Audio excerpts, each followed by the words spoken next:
Hello guys, एक बार फिर से स्वागत है आपका हमारे इस यूट्यूब चैनल पे।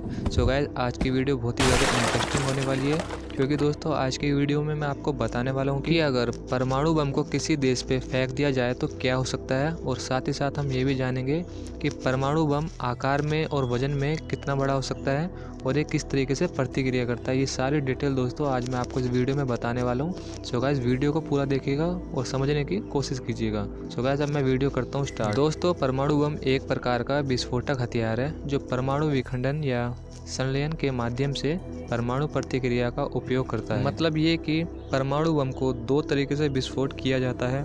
पहला ये कि परमाणु विखंडन, जैसे कि दोस्तों आप जानते ही है किसी भी बम फटने में उसके अणु में आए तब्दीली के कारण होता है। इसी तरीके से परमाणु बम में भी विखंडन होने पर उसके अणु अलग अलग हो जाते हैं जिससे वो फटता है। और दूसरा होता है संलयन, जिससे कि उसके अणु आपस में मिल जाते हैं और जिससे वो प्रतिक्रिया करके फटते हैं। दोस्तों, आप ये भी सोचते होंगे कि परमाणु बम में आखिर होता क्या है, किस चीज़ का बना होता है। तो दोस्तों, परमाणु बम में यूरेनियम या प्लूटोनियम के परमाणु विखंडन से ऊर्जा उत्पन्न होती है।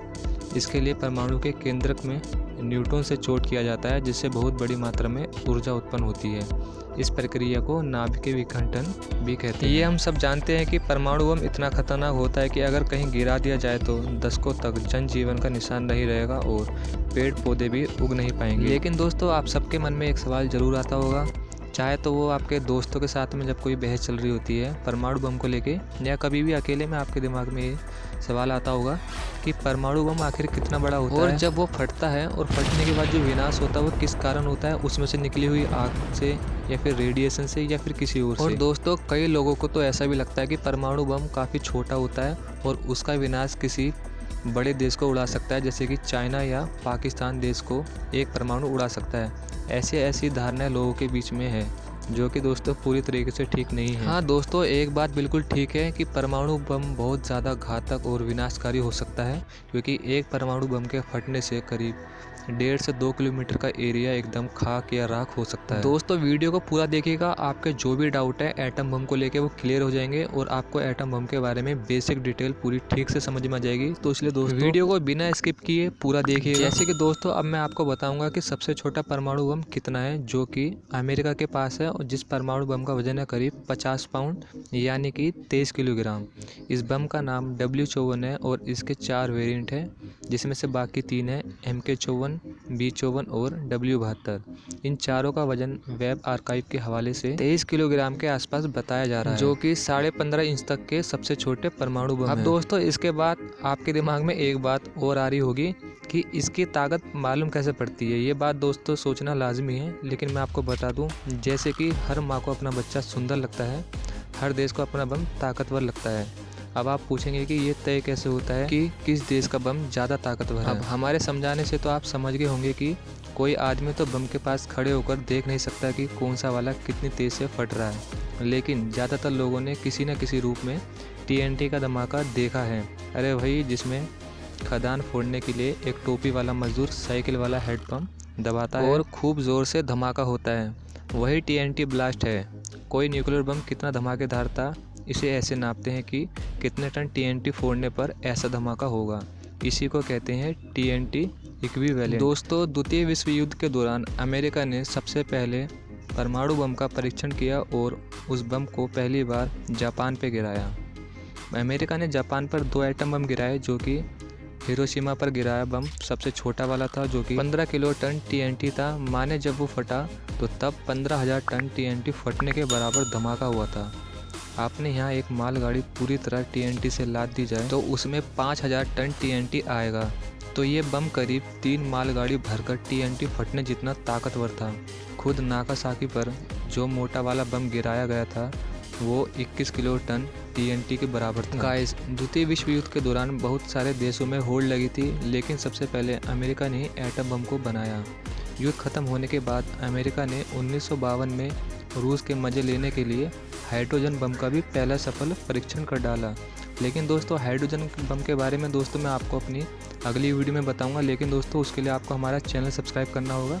तो फिलहाल तो दोस्तों मैं अभी आपको एटम बम के बारे में ही बताऊंगा। जब अमेरिका ने 6 अगस्त 1945 को जापान के हिरोशिमा पर जो पहला परमाणु बम गिराया था उसका नाम था लिटिल बॉय, जो कि 28 इंच के व्यास वाले 120 इंच लंबे इस बम का वजन करीब 4400 किलोग्राम था। 2 दिन बाद 9 अगस्त को नागासाकी पर जो बम गिराया गया था वह था फैट मैन। 60 इंच के व्यास वाले 128 इंच लंबे इस बम का वजन करीब 4700 किलोग्राम था। और जिस विमान से हिरोशिमा पर बम गिराया गया था उसका नाम एनोला गे, और जिस विमान से दूसरा बम गिराया गया था उसका नाम बॉक्सकैर था।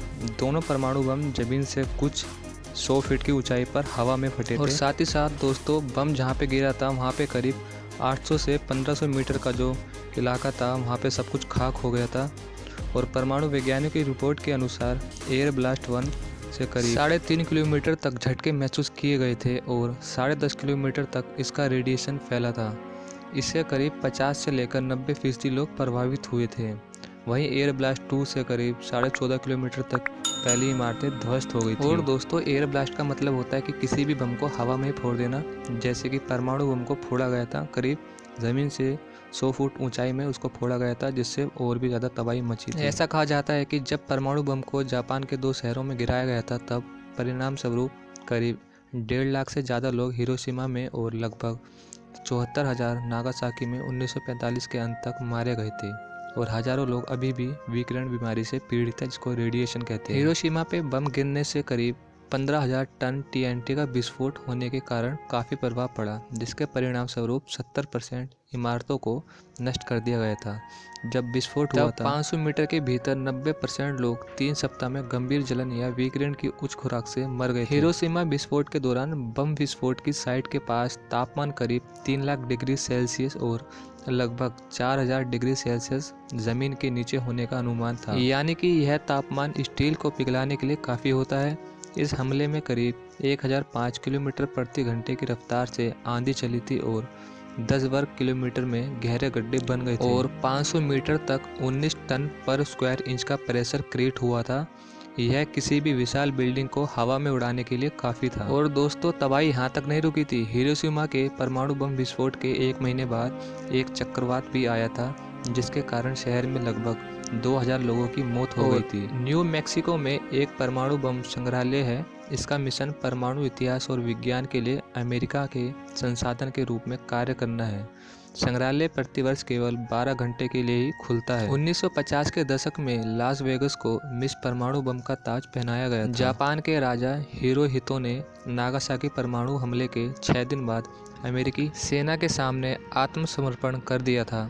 ऐसा कहा जाता है कि अगर जापान सरेंडर नहीं करता तो अमेरिका ने 19 अगस्त को एक और शहर पर परमाणु बम गिराने की योजना बनाई थी। तो अब आपको ज्ञात हो गया होगा कि परमाणु बम क्या होता है और किस प्रकार से हिरोशिमा और नागासाकी पर परमाणु बम गिराया गया था और फिर उसके क्या क्या परिणाम हुए। जापान के हिरोशिमा नागासाकी पर परमाणु विस्फोट को करीब 75 साल हो चुके हैं। अब भी वहाँ की पीढ़ियों पर इसका असर बीमारियों के रूप में दिखाई दे रहा है। और दोस्तों एटम बम को नाभिकीय या न्यूक्लियर बम भी कहा जाता है। जैसे कि गाइज मैं वीडियो के स्टार्टिंग में कह रहा था, जब एक एटम बम फटता है तो उसमें से क्या क्या निकलता है। सपोज कीजिए जब आप कभी भी दिवाली पे एक छोटा सा सुतली बम भी फोड़ते हैं, उसमें से भी आग, रेडिएशन वेव और एक हवा का बहुत तेज झोंका आता है जो कि आसपास चीज़ों को उड़ा देता है। तो इसी तरीके से दोस्तों एटम बम में भी होता है। फर्क दोस्तों ये होता है कि एटम बम की पावर उससे कई गुना ज़्यादा होती है। और साथ ही साथ दोस्तों न्यूक्लियर बम से जो रेडिएशन निकलता है वो होता है आयोनाइजिंग रेडिएशन, जो कि गामा किरणें छोड़ता है। वे एक्सरे की तरह होती है लेकिन उससे कई गुना ज़्यादा खतरनाक होती है। गाइस ये बात तो आपको पता चल गई है कि जब एटम बम फटता है तो उसमें से आग, वेव, रेडिएशन और एक बहुत ही तेज हवा तूफान के रूप में आती है और अपने साथ सारी चीज़ों को खाक कर देती है। जैसे कि दोस्तों मैंने आपको बताया था सबसे छोटे परमाणु के बारे में, अब मैं आपको बताता हूँ दुनिया में सबसे बड़ा परमाणु बम कहाँ और कैसा है। रूस के RDS-202 और RDS-220 को दुनिया का सबसे बड़ा और शक्तिशाली परमाणु बम माना जाता है। इसकी क्षमता ऐसे समझे कि हिरोशिमा पर जो परमाणु बम गिराया गया था वैसे करीब 3800 बमों के बराबर ये अकेला है। इस बम को तजार बोम्बा के नाम से भी जाना जाता है। और दोस्तों आपको ये भी बता दें कि इस परमाणु बम का आविष्कार किसने किया था। वो थे अमेरिका मूल के वैज्ञानिक जूलियस रॉबर्ट ओपेनहाइमर। और दोस्तों आपको ये भी बता दें कि दुनिया के 9 देशों के पास कितने कितने परमाणु बम हैं। अमेरिका के पास है 6600, रूस के पास है 6800, ब्रिटेन के पास है 215, फ्रांस के पास 300, चीन के पास 270, पाकिस्तान के पास 130, उत्तर कोरिया के पास 15, इजराइल पे 400 और हमारे देश भारत में है 120। दोस्तों यूनाइटेड नेशन के मुताबिक अब दुनिया में करीब 22,000 से ज़्यादा परमाणु हथियार हैं। दोस्तों आप खुद भी अंदाज़ा लगा सकते हैं कि अगर इतने सारे एटम बम को एक साथ फोड़ दिया जाए तो पृथ्वी लगभग पूरी तरीके से नष्ट हो जाएगी। और दोस्तों मैं यहाँ पे उम्मीद करता हूँ वो आपको एटम बम के बारे में काफ़ी ज़्यादा जानकारी मिल चुकी है कि एटम बम कितना बड़ा और कितना वजनदार होता है और फटने के बाद क्या क्या हो सकता है। अगर वीडियो आपको पसंद आती है तो गाइस चैनल को सब्सक्राइब, लाइक और शेयर ज़रूर कर देना, क्योंकि गाइस वीडियो बनाने में भी बहुत मेहनत होती है। ये सारी जानकारी दोस्तों मैंने अलग अलग जगह से इकट्ठा करी है, तब जाके दोस्तों मैंने ये वीडियो बनाई है। अगर गाइस वीडियो पसंद आए तो चैनल को सब्सक्राइब कर देना। अभी के लिए इतना, फिर मिलेंगे अगली वीडियो में।